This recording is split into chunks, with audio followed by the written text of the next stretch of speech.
नमस्कार। इस वक्त देश में एक बड़ा मुद्दा गरमाया है। बात कर रहा हूं हसदेव जंगल की। जी हां, हसदेव जंगल को बचाने के लिए लगातार आदिवासी समुदाय आगे आ रहे हैं, वहां पर धरना प्रदर्शन भी कर रहे हैं। और आज मैं आया हूं एक बार फिर से मांगू दादा के पास। अब क्यों इनसे विचार विमर्श इस चीज़ पे मैं करना चाहता हूं, क्योंकि 60,000 लोग इनके विचारों से प्रभावित हैं। 60,000 वोट इनको मिले हैं जब ये विधायक के प्रत्याशी थे। तो इनसे जानना ज़रूरी है और इनकी बात जो है उन लोगों तक पहुंचानी ज़रूरी है कि ये क्या विचार रखते हैं हसदेव जंगल के ऊपर। नमस्कार जी। आपके चैनल को खूब खूब जोहार, धन्यवाद। हमने हसदेव पर वीडियो बनाया, उसके अंदर पूरी डिटेल बताई है हमने। आपने देखा उस वीडियो को? बिल्कुल देखा और बहुत अच्छा लगा मुझे। और मैं दर्शकों से सभी से भी यही कहना चाहूँगा कि उस वीडियो को पूरा गहराई से देखें, समझें वर्तमान में जो स्थितियां चल रही है हसदेव की, और उस स्थितियों के प्रति जागरूक होवे और इस जो विनाश चल रहा है इस विनाश को रोकने में इस वीडियो के जरिए पूरा सपोर्ट करें। इस चैनल को सब्सक्राइब भी करें और मैं चाहूँगा कि ज़्यादा से ज़्यादा उस वीडियो को शेयर करें, अधिकतम लोगों तक वो जानकारी पहुँचाएँ। मैं जानना चाहता हूँ आपसे, हसदेव जंगल का जो मुद्दा गरमाया है, पहले तो दर्शकों को ये बताइए कि हसदेव क्या है और क्यों इतने बड़े लेवल पर वहाँ पर आंदोलन हो रहे हैं।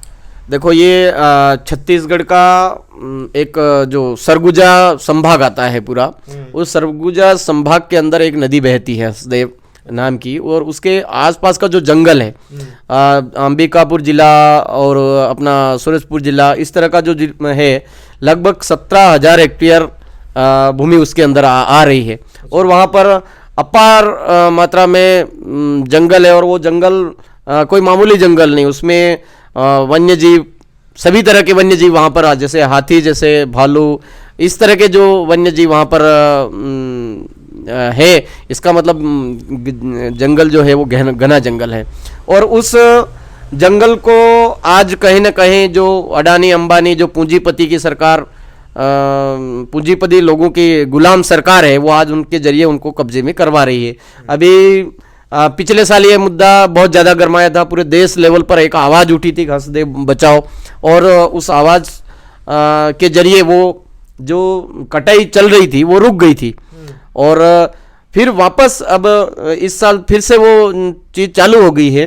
तो मैं आपके चैनल के माध्यम से सभी दर्शकों को बताना चाहूँगा कि जिस तरह से राजस्थान का जो शेड्यूल एरिया है, दक्षिणी राजस्थान है, दक्षिणी राजस्थान के अंदर जो हमारे जिले आते हैं 5th शेड्यूल में, 5वीं अनुसूची के इलाके में आते हैं, अनुसूचित क्षेत्र के अंदर आते हैं, ठीक उसी तरह से जो हसदेव है वो भी एक अनुसूचित क्षेत्र का भाग है।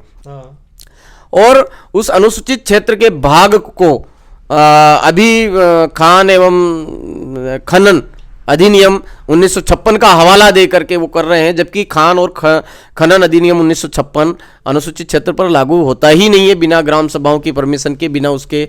आज पूरा वहाँ आसपास के सभी लोग उसका विरोध कर रहे हैं, और देश भर से केवल आदिवासी समुदाय ही नहीं, सभी समुदाय मिलकर के इस जो विनाश होने जा रहा है, इस विनाश को रोकने के लिए सरकार से अपील कर रहे हैं। लेकिन सरकार तानाशाही रवैया अपनाते हुए कम से कम 1500 से ज़्यादा वहाँ पर पुलिसकर्मी तैनात करके जोर जबरदस्ती करके उस जंगल को कटवा रही है, और बोल रही है कि यहाँ पर जो कोयला है उस कोयले को हम निकालना चाहते हैं। तो भाई, कोयला निकालना चाह रहे तो हमको कोई दिक्कत नहीं है, निकालना चाहिए, जब जरूरत हो उतना वो करना भी चाहिए, लेकिन बिना ग्राम सभा की परमिशन के संविधान, नियम, कानून, कायदे को तोड़ करके वो कर रहे हैं, जो बिल्कुल गलत है। हम उसका सख्त विरोध करते हैं। साथ ही हमारे वन संपदा को नुकसान पहुंचा रहे हैं। वो एक दो भालू के, एक सफ़ेद भालू, एक काले भालू के बच्चे की जो तस्वीर आ रही है बिल्कुल दर्दनाक है। वहाँ पर एक टाइगर पेड़ से लपेटते हुए उस जंगल को बचाने की गुहार लगा रहा है, एक तरह से वो वीडियो आ रहा है, बहुत दर्दनाक है। और पेड़ों को काटना कहाँ तक न्याय है? तो सीधी सट बात है कि भाई, जिस तरह से अंग्रेज हमारे देश में आए थे और हमारे देश को पूरी तरह से सोने की चिड़िया यूँ बोलते हैं और लूट के ले गए, तो वर्तमान में हमारे पास में बचा खुचा जो हमारा प्राकृतिक संपदा है उसको लूटने का पूरी तरह से ये जो भाजपा की सरकार है, जो पूंजीपतियों की सरकार है, वो मिल करके आज पूरे देश का विनाश कर रही है, जिसका हम सख्त विरोध करते हैं। 3 MLA जीत कर यहाँ से गए हैं। बीएपी पार्टी क्या तैयारी कर रही है हसदेव जंगल को बचाने की? कुछ तैयारियां चल रही है? देखो अभी हमारे सामाजिक लेवल पर बहुत अच्छी एक तैयारी चल ही रही है और हम पार्टी से ज़्यादा हमारे जो लोग हैं जो प्रकृति के बचाव के पक्ष में हैं उन सभी से अभी बातचीत चल रही है, वार्तालाप चल रही है और पूरे देश भर में एक साथ हमारा आंदोलन तेज होगा।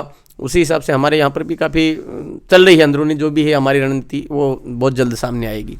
चुनाव काफ़ी दूर है, आगे की आपकी क्या रणनीतियाँ हैं और इस वक्त आप क्या कर रहे हैं, क्या कार्यक्रम रह रहा है आपका इन दिनों?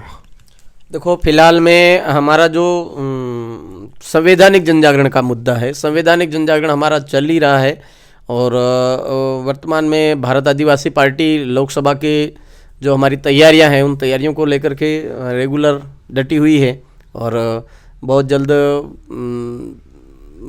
हमारे जो उम्मीदवार हैं वो फाइनल होंगे और मैदान में उतरेंगे लोकसभा चुनाव में।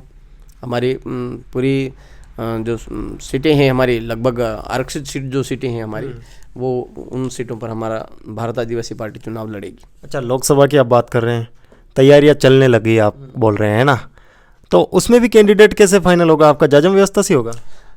उसमें भी उसी जो व्यवस्था हमारी विधानसभा में थी और अन्य चुनावों में उसी तरह से उसमें भी यही जांच व्यवस्था ही रहेगी। जो 5 विधानसभाएं जो होगी, 5 या 6 विधानसभाएं, जितनी भी विधानसभाएं लोकसभा क्षेत्र में आती है वहाँ की पूरी टीम अलग अलग step by step VCC BCC के अकॉर्डिंग वो करेगी और उसके बाद में फाइनल करेगी उम्मीदवार को। अच्छा, जो बीएपी के एमएलए बने हैं, विधायक बने हैं, हमने सुना है कि उसमें आपका बहुत ज़्यादा सहयोग रहा है, आपका बहुत ज़्यादा सपोर्ट रहा है उन लोगों को, मतलब कहीं ना कहीं आपने उनकी नींव तैयार करी है। चर्चाएं होती है किसी चीज़ को लेकर उनसे? देखो वर्तमान में फ़िलहाल में हमारे जो एमएलए हैं वो मेरा तो क्या, मैं नींव तो क्या कहूँ, लेकिन ये कह सकते हैं हम योगदान तो सबका है, एक दूसरे सभी क्षेत्रों में एक दूसरे का योगदान जरूर है, सब मिल करके नहीं इस तरह से कर रहे हैं। बातचीत तो हमारी चल ही रही है कि आगामी समय में हमको क्या करना है, किस तरह से करना चाहिए और किस तरह से हमारे लोगों की क्या क्या समस्याएं आ रही है और किस तरह से पूरा क्षेत्र हमारा जूझ रहा है। जैसे प्रतापगढ़ जिले की बात करें, हम प्रतापगढ़ विधानसभा की जब बात करते हैं तो भाई वो पूछते हैं कभी कभी कि भाई क्या आपके हार का क्या कारण है, क्या आपने नतीजा निकाला? मैंने कहा कोई नहीं, हम पहली बार थे और पहली बार में एकदम से लोगों को विश्वास नहीं बन पाया, शायद हो सकता है कि ये ज़्यादा वोट ला पाएंगे या नहीं ला पाएंगे, हमारा वोट बेकार चला जाएगा, इस तरह की धारणा थी, वो धारणा टूट गई है। और वर्तमान में जो हमारी जिस आशा के साथ में लोगों ने वोट किया था भाजपा को, आज ये 3 तारीख 1 महीना होने आया है, 1 महीने में अभी तक तो कोई ऐसा दिखा नहीं, खाली संकल्प यात्रा के नाम पर हमारे लोगों को मूर्ख बनाने का काम चल रहा है। पर वो पहले था, अभी नया नाम फिर दे दिया आयुष्मान कार्ड। तो भाई वो जो पहले नाम था उस नाम में क्या दिक्कत थी, उस कार्ड में क्या दिक्कत थी? फिर नया सा ये कार्ड बनाना, लोगों को दौड़ाना, लोगों को इकट्ठा करना, लोगों को बेवकूफ़ बनाने वाला ही सिस्टम है। क्या है भाई, पहले से ऑलरेडी कार्ड था तो फिर नया नाम देने की जरूरत कहाँ पड़ रही थी, नया कार्ड बनाने की जरूरत कहाँ पड़ रही थी? जैसे रायपुर जंगल, भुरियाहोली जैसे गांव में चले जाओ, पंडावा दतिया, नेटवर्क ही नहीं आता है वहां पर। तुम लेकर के खाली एक फिंगरप्रिंट लेने के लिए पूरा दिन उनको बर्बाद करना पड़ रहा है।